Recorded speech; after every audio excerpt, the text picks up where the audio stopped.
Hi friends, welcome to MS world. அனைவரும் நலமா? அப்பா, பார்க்கறதுக்கே அப்படியே டெம்டிங்கா இருக்கு பாருங்க. இந்த பிரியாணி, சிக்கன் பிரியாணி சீரக சம்பா அரிசியில செஞ்சிருக்கேன். டிமார்ட்ல வாங்கினது டெஸ்ட் பண்ணி பார்க்கவே இல்லை.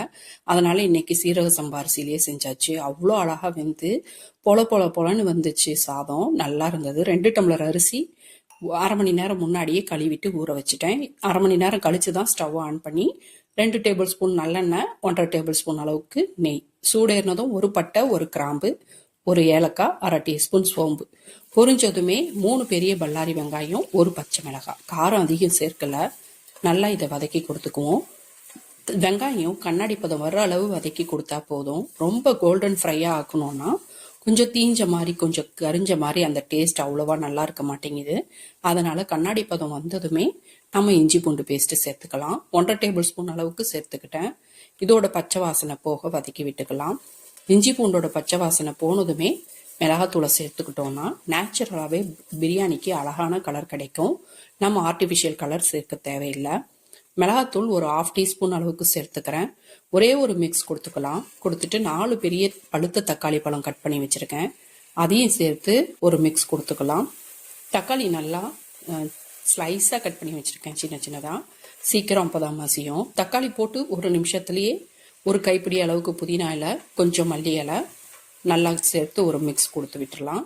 இப்போவே டேஸ்ட்டுக்கு கல் உப்பு கொஞ்சம் சேர்த்துக்கிறேன். தேவைப்பட்டால் திரும்ப கூட நம்ம உப்பு சேர்த்துக்கலாம். இப்போ தக்காளியும் மசியும், அதுக்காக உப்பு சேர்த்துக்கிறோம். தக்காளி சேர்த்து உப்பு சேர்த்து ஒரு 3 நிமிஷம் இந்த மாதிரி கலந்து கொடுத்துக்கலாம். 3 நிமிஷம் ஆனதுமே 1/2 டீஸ்பூன் அளவுக்கு பட்டை, கிராம்பு, ஏலக்காய் பவுடர் பண்ணது, ஒரு பிஞ்சு சால்ட், மஞ்சள் தூள். மஞ்சள் தூளும் சோம்பும் சிக்கன் பிரியாணின்றதுனால தான் சேர்க்குறேன், இல்லைன்னா சேர்க்க மாட்டேன். பாருங்க, அவ்வளோ கலர்ஃபுல்லாக எண்ணெய் பிரிஞ்சு வருது. இந்த ஸ்டேஜில் நம்ம சிக்கனை சேர்த்துக்கலாம். இது ஒரு 1/2 கேஜி இருக்கும்னு நினைக்கிறேன். இந்த சிக்கனையும் சேர்த்து நல்லா மிக்ஸ் கொடுத்து விட்டுடலாம். தக்காளி ஃபுல்லாகவும் மசியலை. இப்போ சிக்கனோட சேர்ந்து வேகும் போது தக்காளி நல்லாவே மசிஞ்சிடும். தக்காளியும் சிக்கனும் சேர்த்து ஒரு 3 நிமிஷம் வதக்கி கொடுத்துட்டு 3 டேபிள் ஸ்பூன் அளவுக்கு தயிர், இல்லைன்னா 50 மில்லிலேருந்து 75 மில்லி வரைக்கும் தயிர் சேர்த்துக்கலாம். இது புளிப்பு அதிகமாக பிடிக்குங்கிறவங்க புளிப்பு உள்ள இன்க்ரீடியன்ஸ் எல்லாத்தையும் கொஞ்சம் அதிகமாக சேர்த்துக்கலாம். புளிப்பு பிடிக்காதுங்கிறவங்க புளிப்பு உள்ள பொருள் எல்லாமே கொஞ்சம் கம்மி பண்ணிக்கலாம். நம்மளோட டேஸ்ட்டுக்கு தகுந்த மாதிரி நம்ம எல்லாத்தையும் சேர்த்துக்கலாம். இதை மூடி போட்டு சிக்கன் ஒரு 5 நிமிஷம் இந்த மாதிரி குக் பண்ணால் போதும். லோ ஃபயரில் வச்சே குக் பண்ணலாம். இடையில ஒரு தடவை கலந்து கொடுத்துக்கலாம். இது சிக்கன் ஒரு 70% வரைக்கும் வெந்தாலே போதும். ஃபுல்லாக குக் ஆகணும்னு அவசியம் இல்லை. இதுக்கப்புறம் நம்ம தண்ணி சேர்த்து அரிசிலாம் சேர்த்து நல்லா வேக வைப்போம். அப்பவும் கொஞ்சம் குக்கிங் ப்ராசஸ் இருக்குது. அதனால் இப்போ 70% வெந்தாலே போதும். 70% வெந்ததுமே தண்ணி நம்ம அளந்து சேர்த்துக்கலாம். ஏன்னா இந்த தக்காளி, தயிர், சிக்கனில் விட்ட தண்ணி எல்லாம் இருக்குது. இதெல்லாம் கிட்டத்தட்ட ஒரு 3/4 டம்ளர் அளவுக்கு வரும். ஒரு கண்மதிப்பாக தான் சொல்கிறேன்.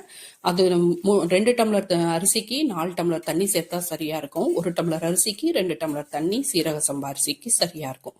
நான் 3/4 டம்ளர் தண்ணி சேர்த்துக்கிட்டேன். இதில் இருக்கிற தண்ணியை 3/4 டம்ளராக கணக்கு பண்ணிட்டு இப்போ திரும்ப கொஞ்சம் புதினா இலையும் சால்ட்டு டேஸ்ட்டுக்கும் சேர்த்துக்கலாம். அதோட தண்ணி வடிச்சிட்டு அரிசி சேர்த்துக்கலாம். நல்லா ஊறி அருமையாக இருக்குது சீரக சம்பா அரிசி, அவ்வளோ வாசமாக இருக்குது. சால்ட்டும் இப்போ கொஞ்சம் சேர்த்து ஒரு மிக்ஸ் கொடுத்துக்கலாம். கொடுத்துட்டு இப்படி தண்ணி அரிசி உலையில சேர்த்ததுக்கப்புறம் ஒரு 5 நிமிஷம் கொதிக்க டைம் எடுத்துக்குவோம்.